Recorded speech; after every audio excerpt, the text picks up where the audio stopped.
The capital asset pricing model has had a fundamental impact on both the theory and practice of finance. What I want to do in this clip is to give you a sense of the intuition behind the model and the importance of the model. Now, the goal of the capital asset pricing model is to provide a measure of expected return for any security. So investors can look at a security and distinguish the security not just by name and other characteristics, but by what you expect to return in terms of percentage change per year, say. Now, in order to do this, we need to link risk to expected return. And we have to link it in a way that will be common in the economy. So the capital asset pricing model serves the role of saying that there's a particular type of risk that is relevant for investors, and there is a reward that is associated to taking this type of risk. So that if you tell me what the risk is for each security, I can tell you what the expected return is for each security. Okay, well, I think the first thing that we should do is to derive the capital asset pricing model. And I'm going to try to do this in words, and in the lecture note there's a derivation, and you can see all of the mathematical details of the derivation. Now, this is no really complicated proof or derivation, and the purpose of this is not to show you that we can prove that the capital asset pricing model works. The purpose of kind of going through the details of the derivation is to obtain an understanding of the basic concept of the capital asset pricing model. And I think it's best to do that with a derivation. So let me go through the sort of proof of the capital asset pricing model that I prefer the most. And this proof is really from some lecture notes of William Sharpe, who is the co-inventor of the capital asset pricing model. And he won the Nobel Prize 3 years ago for this very substantial achievement. So let me go through the sort of intuition and proof that he suggested. And then from there, we're going to backtrack and try to squeeze as much intuition out of this model as is possible. But basically what we want to do is to look at a portfolio. And we're going to assume that it's a diversified portfolio. So it's got many securities in it. We assume that people hold diversified portfolios, and this is a reasonable assumption. Next, what we're going to do is we're going to add an asset to that portfolio. Now, our portfolio, before we add the asset, has got some expected return, and the portfolio has got some variance. We know all the formulas for expected return and variance. Amongst the possible investment vehicles is a risk-free asset.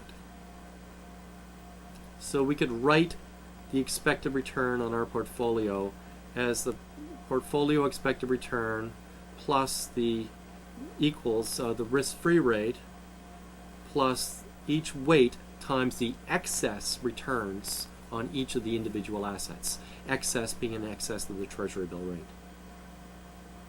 So put this in terms of excess returns.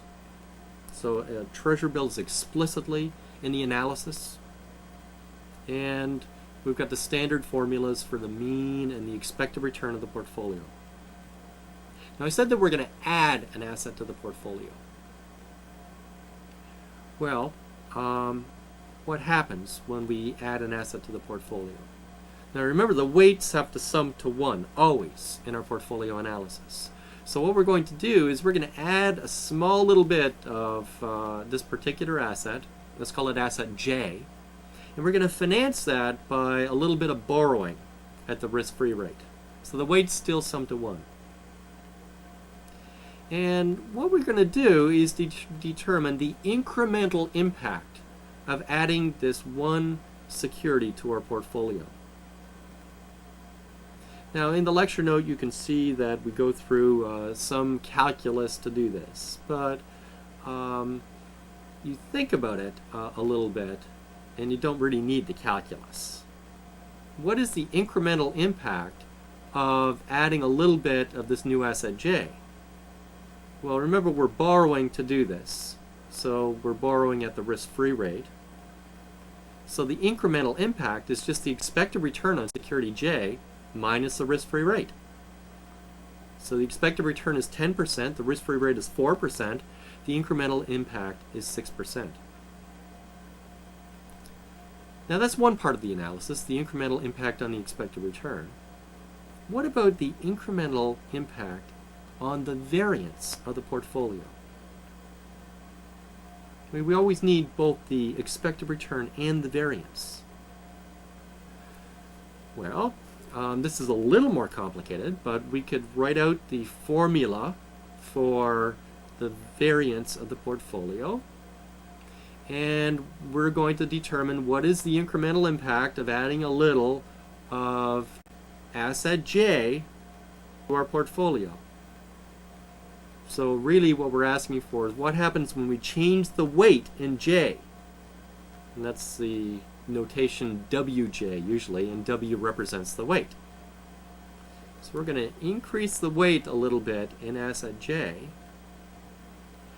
And it turns out that the incremental impact of adding a little J to our portfolio is simply the covariance of J with this original portfolio.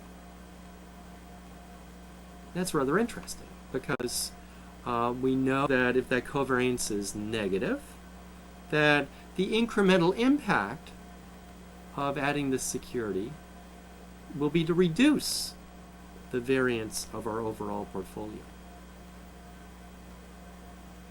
Now, we actually do this.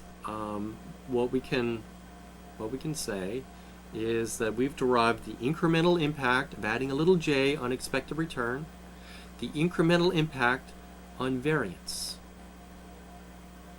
And now what I want to do is to look at the trade-off between expected return and variance and think about it a little bit. So let's form a ratio of the extra reward that we're going to get for including J in our portfolio to the extra variance that it's causing, and that's just represented by the covariance of J with our portfolio. Call it portfolio P. Now, suppose we do this analysis with another security. Let's call it security I. And we determine the trade-off between reward and risk for security I also.